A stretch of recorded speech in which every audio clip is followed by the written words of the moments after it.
Sino? Yung kaibigan ko sa Hong Kong. Taga Magadan. Taga Magadan to ba? Mars. Babayan ni ano? Taga Magadan. Doon banda daw lang sila sa market. Ay. Ang babayan ni Jack. Jackie. Uy, ano tayo ba? Hindi kita yung mukha ko eh.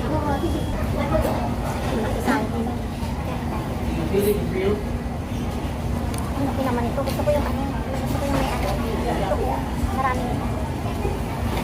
Ano to? Balatan mo lahat yung ano, pizza.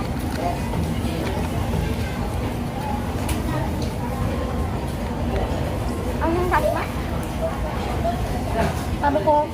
Sabi ko kasi si Paul, nag-chat na sa akin, lumabas na daw siya kasi tama ko sa Gising. Sabi ko, sisipin ka lang sa PR, magkakita. Sabi ko, sisipin, naglalans pa kami ng kumain ko, mamaya maghanap ako ng pwesto kung saan ako makakanta. Sabi ko, kung ano reply mo. Sobrang anghang. Anghang yan, hot spicy. Ang anghang. Kulit naman yung paghintay mo sa akin. Ikaw naman ang naghintay. Lagi na lang ako naghintay. Ikaw naghintay sa akin. Sabi ko sa isip ko, siya naman ang naghintay sa akin ngayon na.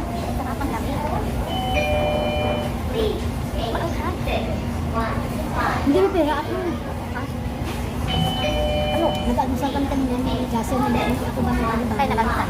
Yung sa may event, sa may taas na sa store, ito namin mag-charge, hindi ko ka mag-chat. Nag-almusal kami doon, nahiyakan ako magsabi na, nahiyakan ako, alam naman ako pag basta may ilan ako, nahiyakan ako magsabi, hindi kayo sabi ng pambili mo ng kape, di ko yung habo na kapal mukha, di ako pa yung pambili mo ng kape, nahiyakan ako magsabi. O, humingi ako ng tinapay, muffin, sa saka ano, yung almusal namin. Dalawa namin na kapay. Kung maaga ka na si Jocelyn Labas, maaga-aga ako na, maaga na ako ng 2 hours, kaya late na siya, mag-9 na. Malutong.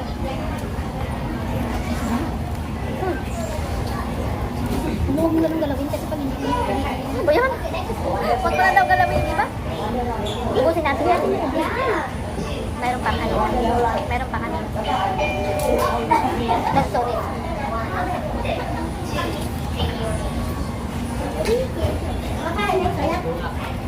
Gusto ko yung ganito. Kasin lang kain. Minsan na naman tayo kumain. Hindi naman lagi. Si Sai, hindi niya off day eh. Bibilan ko pa mamaya sa yung shampoo niya sa Baligala, yung almulid daw. Tingnan mo, nag-aagawan kami din sa isang peraso. May marami namang ano.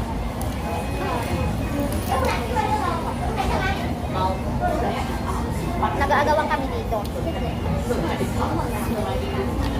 Hindi tayo sa shampoo. Ha? Hindi tayo sa shampoo. Makulit.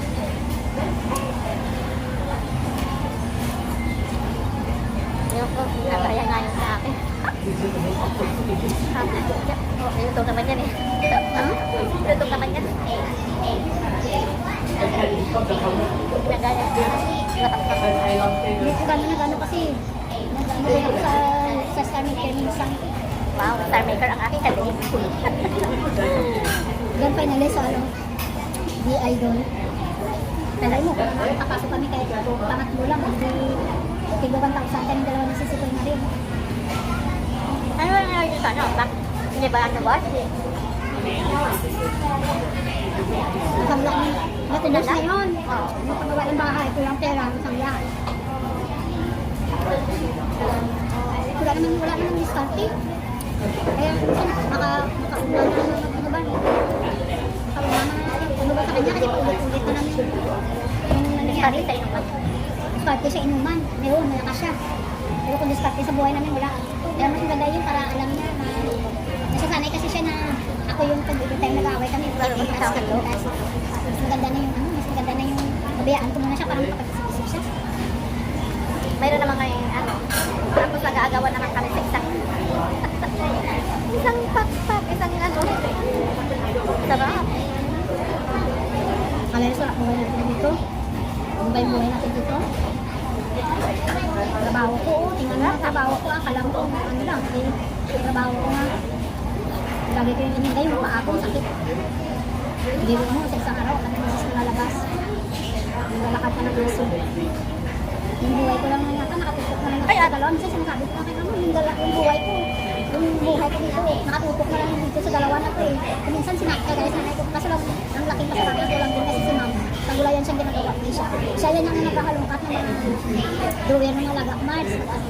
Pag nakita niya na parang maguling yung lamisan ng mga laga ko, siya na yan ang nililigpit, siya yan ang Mga kaya nakaya. siya yun talaga. Diba ayos niya siya talaga. Siya yun ayos na mga ano, sabi niya pang siguro ko mga ganito kasi yung mga laga ko, umilig. Nakakapagod. Nakakapagod. Alam mo siya yan, kagaya ngayon. Kahapon, di ba, nag-chumula, di ba yung alaga ko? Nasa ba ng Australia? Di siyempre yung buo niya, hindi kami na magdalo. Hindi nalungkat na lahat ng accessories niya. Sabi ni Mama, sa sunod na mga araw, ayusin yung pag-break ng mga accessories kasi nagpabulbul na ng mga... Oh, hindi ko na ayos sa akin. Hindi ko na Sabi ayos. ko sa kanya, Baka kaya mo may dyan. time na Personal na yan eh. Tapos pag may time na lang ako sa kapatid. Hindi ako na mismo nag ano kasi minsan sinabi ko, "Hey, ikaw yung mag-ano dyan, bakit mo ako yung inaano yun, ikaw yung bulbul lang." Ako hindi. Never. Tapos, Baka siya na yung ano, sabi naman, yeah, huwag mo naman yung dalawin, sabi naman. Tinang yung dalawa ko naghihintay na, tumatako na sila, sabi naman, o di maba na ako, kakain. Tapos hindi ko naman na-expect, tinawag niya ako ulit. Bumili na yung mga basura, siguro hindi siya makatiis. Alam mo, nung nagpuna siya ng mga stampin na anak niya, kasabi niya yun, sa sunod na araw, Monday o Tuesday, sabi niya, ito yung sa kasay mo yun, nakakaraw yung sa baba. Sarap mo nila ng soft drink. Kaya sabi niya sa'yo. Kaya sinanay ko kanina, Marge, siya yan ang nag-repeat ng mga sa CR nila, pagka hindi ko naman harap. Siya yan niya, pag free time talaga niya. Sarap na Siya yan ang magpupunas ng mga, ano siya, yung lumabas ng mga, hindi ba may mga box-box sa lagay ng mga gamit nila. Yan, ang gawin namin siya yung nabuhugas. Kasi hindi ko na yung mahawak ang lulis ako ng CR. Biro mo lang CR ang lilinisan ko.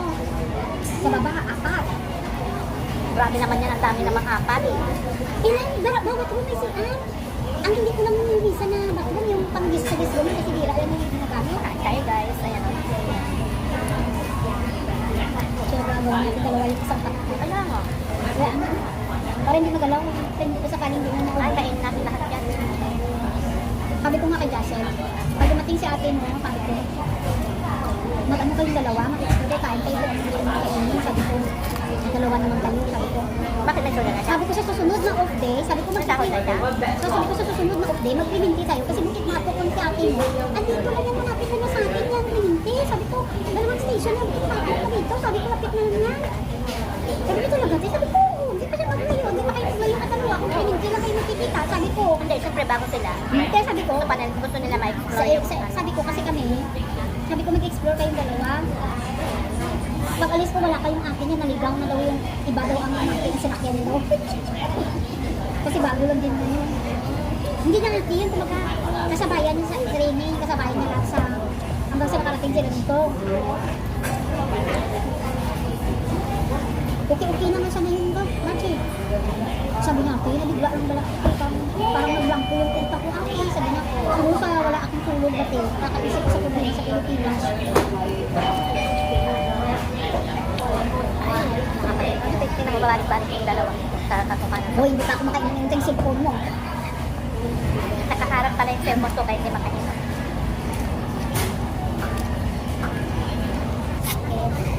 Chat nila kasi sa akin. Busog na ako pero gusto ko kumain. Chat nila kasi sa akin nga na. Sabi nila, yung ano, Meron pa kaming imumukbang na lansones na 3 kilos. Madami yan. Kaya, rest mo na. sabi ko sa kanya. Sabi ko bakit nag-chat siya yung ng aton. Hindi ka pa daw nakapagbayad ng Tara na. Rana. Ibang hindi ako nagpapadala ng pambayad ah. Sabi ko sa kanya.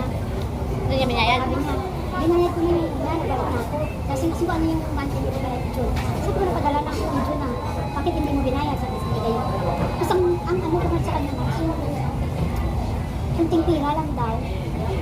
Inaano ko daw na. Request ka? Sabi ko sa kanya, hindi wala sa laki ng pera. Sabi ko, ang gagawin mo, kung magpadala na ako sa'yo, sinabi ko sa'yo, isitil mo, isitil mo. Kasi kung bahala na kung may natira, kung wala, ang importante na tapos mo lang. Tapos nagreklamo ka na malaki yung binayaran mo sa tubo ng sisi. Meron pang nagsalita sa Paano Salita siya, ano paano hindi mo binayaran? Paano hindi mo malaki yung binayaran? Dahil hindi ka nagbayad ng ano mo, hindi ka nagbayad ng nakaraan na last na rin yung kaya pala lumaki yung bayad kasi hindi pala yun. Sabi ko sa kanya, nung nandyan si Janjan, magkano pinadala ko nung nandating ni Janjan sa bahay? Sabi ko, magkano pinadala ko? 11,000.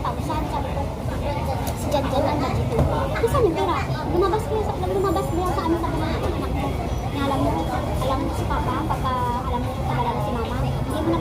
papa sa bahay. Kung saan ano na, doon sa ano yan. Pagtatawag na lang. Kasi may pera, sabi ko. Tsaka alam ko yan, sabi ko, Hindi ka paano eh. every time na tumawag ako na nagpadala ako, hindi kami mga lilat kasi Tsaka ano,